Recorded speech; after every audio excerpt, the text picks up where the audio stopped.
Assalamualaikum warahmatullahi wabarakatuh. Bagaimana kabar teman-teman pada hari ini? Semoga selalu dalam keadaan sehat walafiat. Ketemu lagi dengan saya, masih seperti biasa kita akan ngobrolin tentang permasalahan hukum yang ada di masyarakat.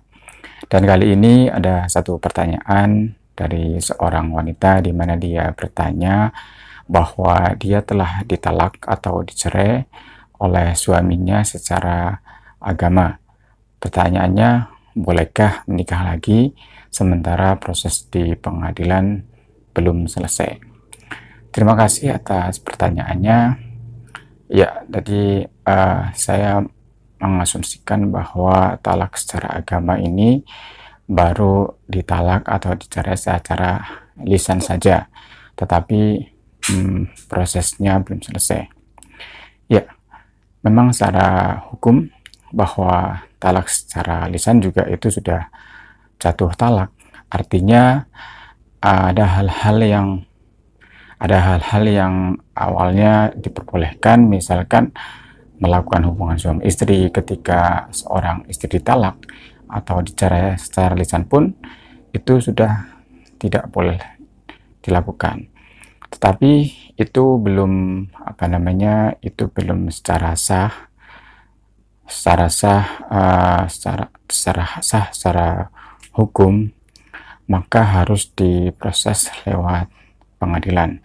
Nah, permasalahan tadi yang ditanyakan sering terjadi di mana proses perceraian di pengadilan tidak segera diselesaikan, sementara mungkin salah satu pasangannya mendapatkan jodoh lagi. Nah, kalau menurut saya sih memang setelah memang sudah memantapkan untuk bercerai dan tidak ada keinginan rujuk lagi, maka secepatnya diproses di pengadilan atau dimohonkan kepada pengadilan untuk proses perceraiannya. Nah, pertanyaan tadi, apakah sudah boleh menikah lagi? Jadi kalau secara hukum atau secara undang-undang yang dipakai di Indonesia, yaitu Undang-Undang Nomor 1 Tahun 1974 tentang perkawinan, di mana di situ dijelaskan di dalam PP-nya atau peraturan pemerintahnya di pasal 34 ayat 2 peraturan pemerintah nomor 19 tahun 75 ini sebagai peraturan pelaksanaan dari Undang-Undang nomor 1 tahun 1974 tentang perkawinan, di mana definisi perceraian atau perceraian terjadi atau dianggap terjadi beserta segala akibatnya terhitung sejak saat pendaftarannya pada daftar pencatatan kantor pencatatan oleh pegawai pencatat, kecuali mereka bagi yang beragama Islam, terhitung sejak jatuhnya putusan pengadilan agama yang mempunyai kekuatan hukum tetap. Jadi, bagi yang beragama Islam, perceraian dianggap telah terjadi apabila telah adanya putusan dari pengadilan agama yang telah mempunyai kekuatan hukum tetap. Dan bagi non-muslim, perceraian dianggap terjadi setelah ada putusan dari pengadilan negeri dan kemudian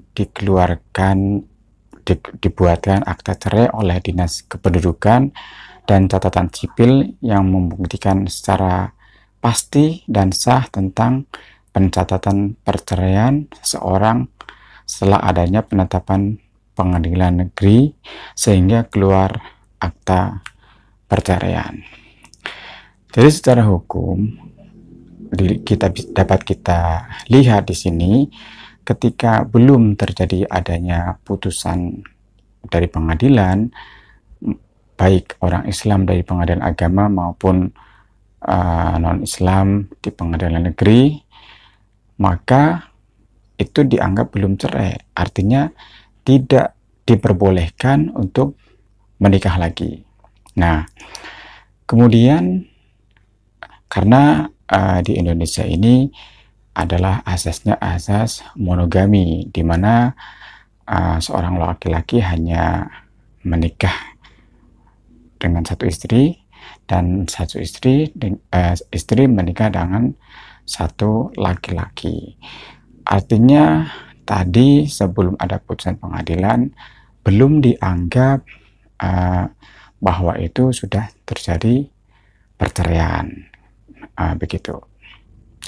Dan sebagai catatan, karena tadi disinggung bahwa asasnya asas monogami, tetapi sebenarnya untuk laki-laki diperbolehkan untuk poligami apabila memang syarat-syaratnya terpenuhi. Kalau syarat-syaratnya tidak terpenuhi, maka tidak diperbolehkan untuk poligami.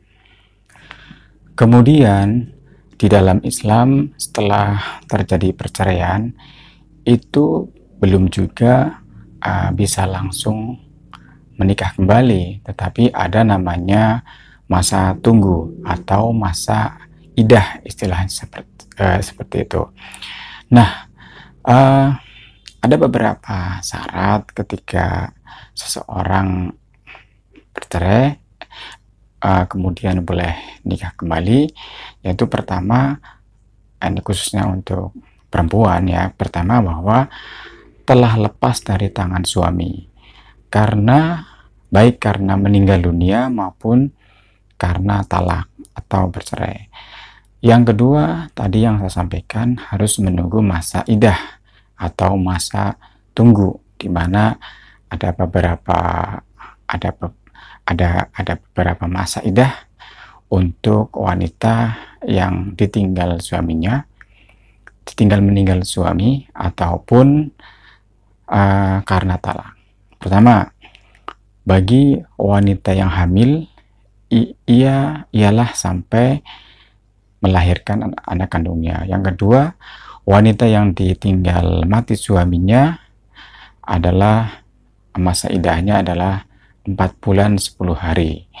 Kemudian wanita yang ditalak tidak dalam keadaan hamil ialah 3 kali haid atau 3 kali haid hingga suci, ya kurang lebih 3 bulan, artinya 3 kali haid suci.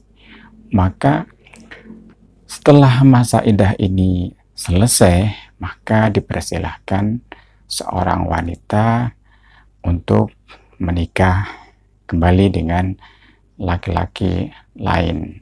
Nah, mungkin itu kurang lebih jawabannya, bahwa intinya bagi orang yang memang sudah membulatkan untuk bercerai atau ditalak, untuk segera memproses,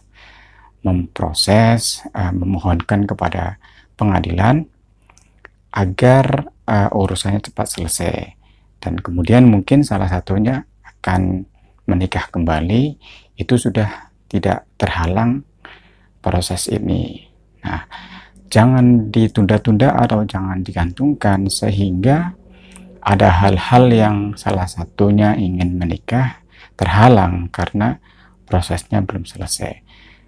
Kemudian khususnya bagi wanita, ini ada namanya masa tunggu. Tadi kalau laki-laki tidak ada masa tunggu atau masa idah,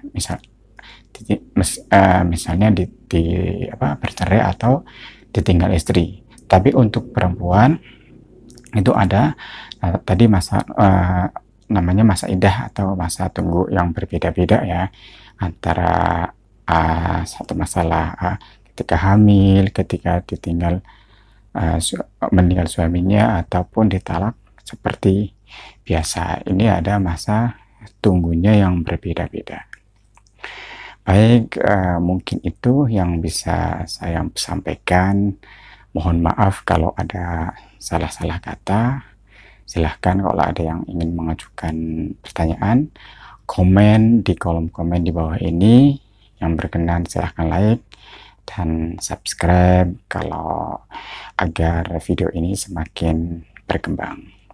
Terima kasih. Assalamualaikum warahmatullahi wabarakatuh.